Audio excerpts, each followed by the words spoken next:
할렐루야. 오늘도 새 아침을 허락하여 주신 하나님께 감사와 찬양을 드리며 11월 10일 목요일 아침 예배 하나님께 올려드리기를 소망합니다.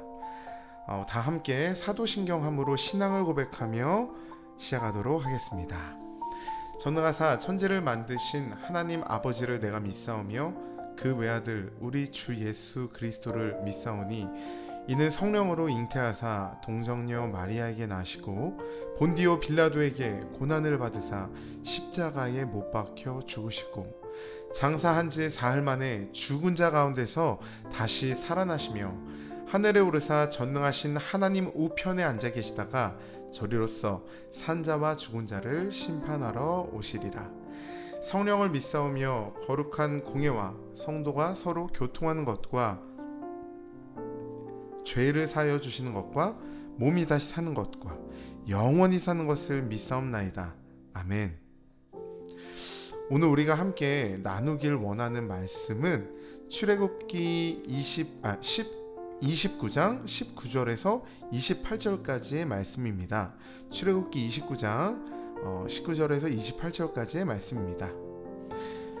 너는 다른 숫 양을 택하고 아론과 그 아들들은 그 숫 양의 머리 위에 안설지며 너는 그 숫 양을 잡고 그것의 피를 가져다가 아론의 오른쪽 귓부리와 그의 아들들의 오른쪽 귓부리에 바르고 그 오른손 엄지와 오른발 엄지에 바르고 그 피를 제단 주위에 뿌리고 제단 위에 피와 관유를 가져다가 아론과 그의 옷과 그의 아들들과 그의 아들들의 옷에 뿌리라. 그와 그의 옷과 그의 아들들과 그의 아들들의 옷이 거룩하리라. 또 너는 그 숫 양의 기름과 기름진 꼬리와 그것의 내장에 덮인 기름과 간 위에 꺼불꺼불과 두 콩팥과 그것들 위에 기름과 오른쪽 넓적다리를 가지라. 이는 위임식의 숫 양이라. 또 하나님 여호와 앞에 있는 무교병 광주리에서 떡 한 개와 기름 바른 과자 한 개와 전병 한 개를 가져다가 그 전부를 아론의 손과 그의 아들들의 손에 주고 그것을 흔들어 여호와 앞에 요제를 삼을지며 너는 그것을 그들의 손에서 가져다가 제단 위에서 번제물을 더하여 불사르라. 이는 여호와 앞에 향기로운 냄새니 곧 여호와께 드리는 화제니라. 너는 아론의 위임식 수장의 가슴을 가져다가 여호와 앞에 흔들어 요제를 삼으라. 이것이 내 분깃이니라. 너는 그 흔든 요제물 곧 아론과 그의 아들들의 위임식 수장의 가슴과 넓적다리를 거룩하게 하라. 이는 이스라엘 자손이 아론과 그의 자손에게 돌릴 영원한 분깃이요 거제물이니 곧 이스라엘 자손이 화목제의 제물 중에서 취한 거제물로서 여호와께 드리는 거제물이니라. 아멘. 오늘 저희가 함께 나누기를 원하는 말씀은 제사장 위임식의 화목제라는 제목으로 함께 말씀을 나누기를 원합니다. 우리 하나님께서 모세에게 제사장을 위임할 때 숫양을 잡아서 그 피를 아론과 그 아들들의 오른쪽 귓부리, 오른손 엄지, 오른발 엄지에 바르라고 하십니다. 피와 관유를 그들과 그들의 옷에 뿌린 후 그 숫 양의 가슴과 무교병을 흔들어 요제를 삼으라 하시고 제사장에게 돌릴 영원한 분깃을 알려주십니다. 네, 오늘 이 말씀만 보면은 조금 어려운 내용이에요. 네, 그런데 그 화목제에 관해서 이제 나오는 거거든요. 그 제사장 위임식할 때 우리가 제사를 지낼 때 그 화목제, 그 화목제라는 말은 구약 시대 그때 당시 하나님께 동물을 희생으로 바침으로써 그러니까 하나님과 우리 사이에 화목을 얻으려고 하는 그 제사죠. 네, 하나님은 제사장 위임식의 마지막 제사인 화목제를 지금 설명하고 계신 거예요. 제사장들은 숫 양의 피로 성별, 이제 거룩하게 구별된 후에 떡과 고기의 일부를 불살라드리고 나머지는 거룩한 곳에서 먹어야 한다는 이야기를 지금 하고 있는 거예요. 수장의 피를 제사장의 귓볼과 손과 발에 바름으로써 거룩한 음성을 듣는 귀, 거룩한 행동을 하는 손, 거룩한 길을 걷는 발로 우리를 구별하고 계시기를 원하신다는 거죠. 그뿐만 아니라 피 섞은 광유를 옷에 뿌림으로써 그의 몸 전체를 구별하고 계신 겁니다.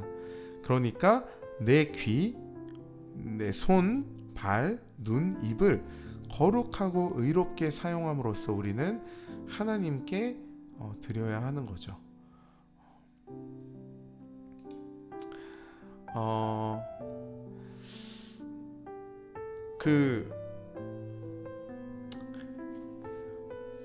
이 19절부터 28절까지의 말씀이 이 제사장을 위임하는 위임식의 화목제에 대한 이제 규례, 그 방법, 규칙을 하나님께서 모세를 통해 알려주고 계신데, 이 과정은 굉장히 복잡하죠. 이 화목제는 흠없는 숫양을 제물로 드려야 됐고, 피는 제사장의 신체에 바르고 단 주의와 의복에 뿌려야 했습니다. 죽은 동물의 일부는 번제로 불사르고 일부는 제사장의 몫이 되도록 하셨습니다. 근데 이 위임식이 구약 시대에만 있었던 걸까요? 이 위임식은 오늘도 계속되고 있습니다. 하나님은 우리를 물로 씻고 의복을 입히고 기름을 붓고 마지막으로 헌신의 제사를 드리게 하심으로 우리를 이 시대에 제사장으로 세워 가시는 겁니다. 이것은 각각 중생의 씻음, 그리고 그리스도의 옷 입는 성결, 성령의 기름 부음, 그리고 하나님 앞에 헌신을 의미하는 것이죠. 이 과정을 통해 제사장이 세워지는 것입니다. 그래서 사도 베드로는 이렇게 이야기했죠. 베드로전서 2장 9절에 그러나 너희는 택하신 족속이요 왕같은 제사장들이요 거룩한 나라요 그의 소유가 된 백성이니 이는 너희를 어두운 데서 불러내어 그의 기이한 빛에 들어가게 하시니에 아름다운 덕을 선포하게 하려 하심이라. 예수님을 믿는 모든 신자들은 정말 어느 누구 할 것 없이 교회와 이 세상에서 전심으로 하나님과 세상을 섬기도록 거룩하게 구별되고 세워진 제사장들이라는 겁니다. 그런데 오늘 우리의 모습을 보면 이 제사장으로 살아가는 사람들은 사실 많이 보이지 않는 것 같습니다. 왜 그럴까요? 아마도 이 위임식에 대한 경험이 없기 때문은 아닐까요? 우리 제사장의 위임식은 우리가 어떤 존재로 살아가야 하는 우리의 그 정체성에 관해서 사실 말해주는 겁니다. 제사장은 하나님의 일을 하는 사람들인 것이죠. 이 일을 위하여 하나님은 제사장들을 세워가십니다. 하나님의 일이란 교회에서 하는 일만을 이야기하는 것이 아니죠.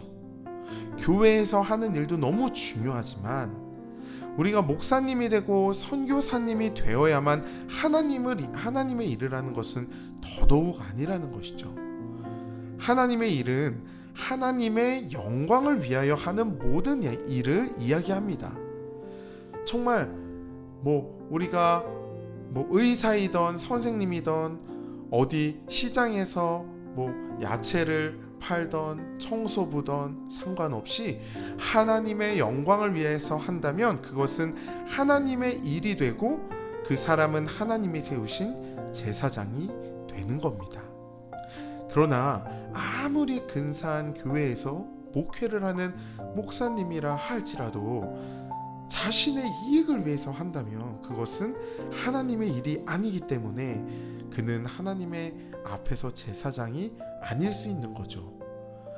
그러기에 이 땅의 모든 믿는 사람들은 이 세상에서 직업을 가지고 살아가지만 그것이 단지 살아가기 위해서 먹고 살기 위해서 하는 것이 아니고 자기의 실현을 위해서도 하는 것이 아니라 오직 하나님의 뜻을 따라 하나님의 영광을 위하여 살아간다면 그 사람들이 다 제사장들이라는 겁니다.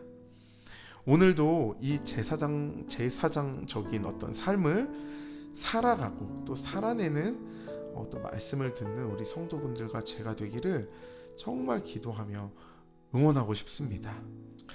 우리 오늘 다시 한번 우리가 본 말씀을 좀 생각하면서 하나님께서 우리 제사장을 세워 나가기 위해서 굉장히 우리 한 사람 한 사람을 거룩하게 먼저 구별하시고 그 자들을 통해서 또 하나님께로 나아올 사람들을 구원하시고자 하는 그 하나님의 놀라운 사랑과 계획을 우리가 좀 기억했으면 좋겠습니다. 그래서 우리가 하나님께서 선택하신 거룩한 제사장이라는 것에 대하여 정말 또 자랑할 줄 알고 감사히 여길 줄 알며 또 예수 그리스도의 그 십자가의 복음을 오늘도 계신 곳에서 증거하는 제사장적인 삶을 사는 우리가 되기를 소망해 봅니다.